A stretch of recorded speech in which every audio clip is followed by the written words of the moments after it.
সবাইকে স্বাগতম আমাদের চ্যানেলে। তো আজকে আমরা এই ভিডিওতে জানবো একটি ইতিহাসের গুরুত্বপূর্ণ টপিক নিয়ে আলোচনা করব। তো আজকে আমরা এই ভিডিওর মাধ্যমে জানবো যে বাংলার গভর্নর এবং ভারতের গভর্নর জেনারেল, এরপর যে ভাইসরয় সম্পর্কে, এবং এই ক্লাসটিকে আমরা কয়েকটি পার্টে নিয়ে আসবো। তো অবশ্যই তোমরা পরের পার্টগুলোও দেখে নেবে চ্যানেলে গিয়ে, প্লে লিস্টে গিয়ে। তো আজকে আমরা প্রথম জানবো যে বাংলার গভর্নর সম্পর্কে, অর্থাৎ গভর্নর্স অফ বেঙ্গল। ভারতে প্রথম কিন্তু যে পদটি ইস্ট ইন্ডিয়া কোম্পানির তরফ থেকে ভারতে রাখা হয় ভারতকে শাসন করার জন্য, তো অবশ্যই যে বাংলার গভর্নর। তো তোমাদের মনে রাখতে হবে যে ইস্ট ইন্ডিয়া কোম্পানি 1600 সালে ভারতে আসে। 1600 সালে ভারতে আসে ইস্ট ইন্ডিয়া কোম্পানি, এবং যে পলাশির যুদ্ধ হয়, যে যুদ্ধ পলাশির যুদ্ধ হয় কত সালে? 1757 সালে পলাশির যুদ্ধ হয়। 1757 সালে এই পলাশির যুদ্ধে কি হয়, যে সিরাজউদ্দৌলাকে পরাজিত করে তোমার ইস্ট ইন্ডিয়া কোম্পানি বাহিনী, এবং ইস্ট ইন্ডিয়া বাহিনী পরাজিত করে, এবং এরপরে ভারতে নিযুক্ত হয় প্রথম যে বাংলার গভর্নর নিযুক্ত হয়। তো অবশ্যই প্রথম যদি আমরা দেখি বাংলার গভর্নর, সেটা হচ্ছে কি রবার্ট ক্লাইভ। অবশ্যই তোমরা প্রত্যেকটা পয়েন্টকে লিখে রাখবে। কি বললাম? Robert Clive. এই রবার্ট ক্লাইভ, এটা হচ্ছে তার প্রথম ধাপ, অর্থাৎ তিনি দ্বিতীয়বারের জন্য নিযুক্ত হন। তো অবশ্যই তোমরা মনে রাখো যে এটা তার প্রথম ধাপ। কত সালে?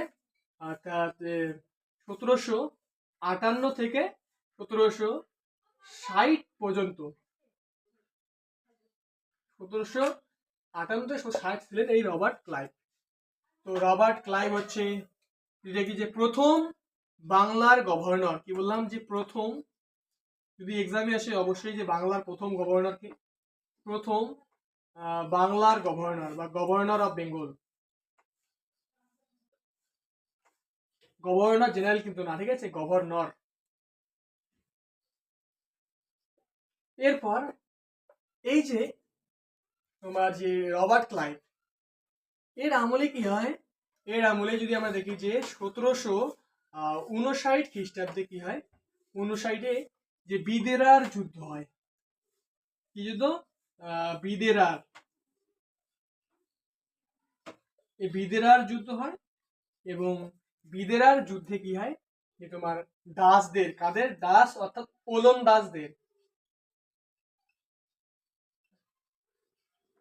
ওলন্দাজ বা যদি বলি যে দাসদের পরাজিত করে ইস্ট ইন্ডিয়া কোম্পানি। তোমাদের আরেকটা জিনিস, এখানে পলাশির ক্ষেত্রে পয় হুসু হয়ে গেছে, তো অবশ্যই হুসুটা তোমরা হুসুকাটা কেটে দেবে এবং লয় আকার দেবে, ঠিক আছে, লয় আকার দেবে।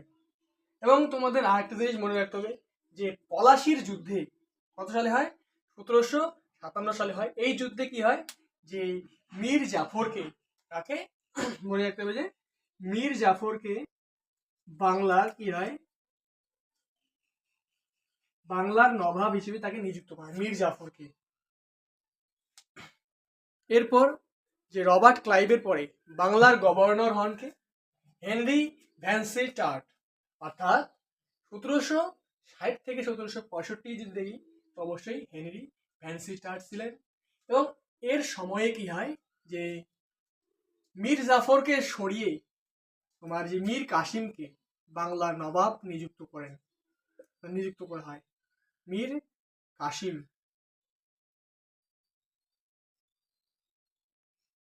মীর কাসিমকে বাংলার নবাব নিযুক্ত করা হয়, বাংলার নবাব, ঠিক আছে, অর্থাৎ মীর জাফরকে সরিয়ে বাংলার নবাব। এরপরে যদি দেখি যে এই যে হেনরি ভ্যানসিটার্টের সময়েই বক্সারের যুদ্ধ হয়।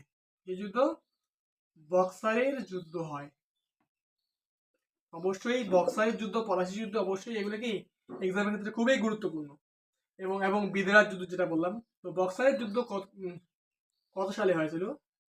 তো বক্সারের যুদ্ধ কিন্তু অবশ্যই এটি হয়েছিল তোমার যে 1764 খ্রিস্টাব্দ সালে, সালে বা খ্রিস্টাব্দে বলো, হয়েছে কি এই বক্সারের যুদ্ধ। এরপর দ্বিতীয়বারের জন্য আবার আসে কে, আবার বাংলার গভর্নর হন রবার্ট ক্লাইভ।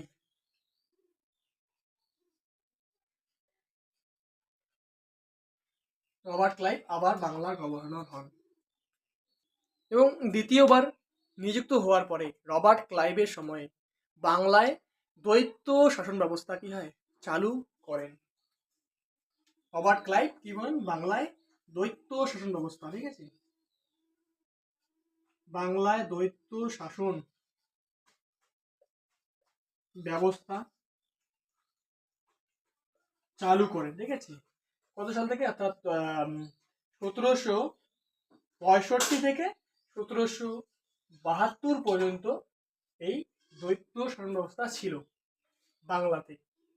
এবং এই রবার্ট ক্লাইভের সময় যদি দেখি, রবার্ট ক্লাইভের সময় যে তোমার ইস্ট ইন্ডিয়া কোম্পানি অর্থাৎ দেওয়ানি লাভ করে কার কাছ থেকে, শাহ আলমের কাছ থেকে 1765 সালে, ঠিক আছে। কি বললাম যে 1765 সালে আর বাংলার দেওয়ানি লাভ করে, বাংলা, তারপর তোমার বিহার বলো, বাংলা বিহার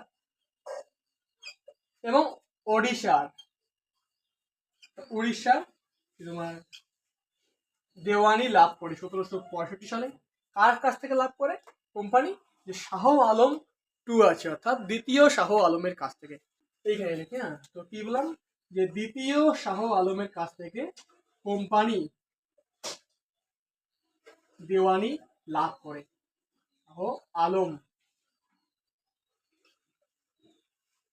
দ্বিতীয় শাহ আলমের কাছ থেকে 1765-তে বাংলা বিহার উড়িষ্যার দেওয়ানি লাভ করে ইস্ট ইন্ডিয়া কোম্পানি। এই রবার্ট ক্লাইভের সময় কি হয়, যে এলাহাবাদের চুক্তি হয় 1765-তে। এলাহাবাদ, কি বললাম, 1765-তে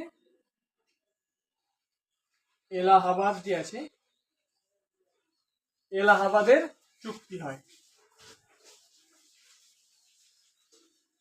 বা এলাহাবাদের সন্ধি হয় 1765-তে রবার্ট ক্লাইভের আমলে হয়েছিল। এরপর যদি আমরা দেখি যে পরের গভর্নর হ্যারি ভেরেলস্ট, এর আমলে এর সময় ছিল 1767 থেকে 1769 পর্যন্ত। এবং প্রথম ইঙ্গ মহীশূর যুদ্ধ হয়, প্রথম ইঙ্গ যে মহীশূর যুদ্ধ হয়, এবং এই যুদ্ধ মাদ্রাসার সন্ধি 1769-এর সঙ্গে কি এই যুদ্ধের সমাপ্তি হয়। এর পরের যে গভর্নরটা, তার নাম হচ্ছে কি কার্টিয়ার। কি বললাম, কার্টিয়ার হচ্ছে তার পরের গভর্নর। এবং এই কার্টিয়ারের আমলে কি হয়, 1770 সালে এই কার্টিয়ার ছিলেন, আগে দেখে নিতে, কার্টিয়ার ছিলেন 1769 থেকে 1772 তিনি ছিলেন।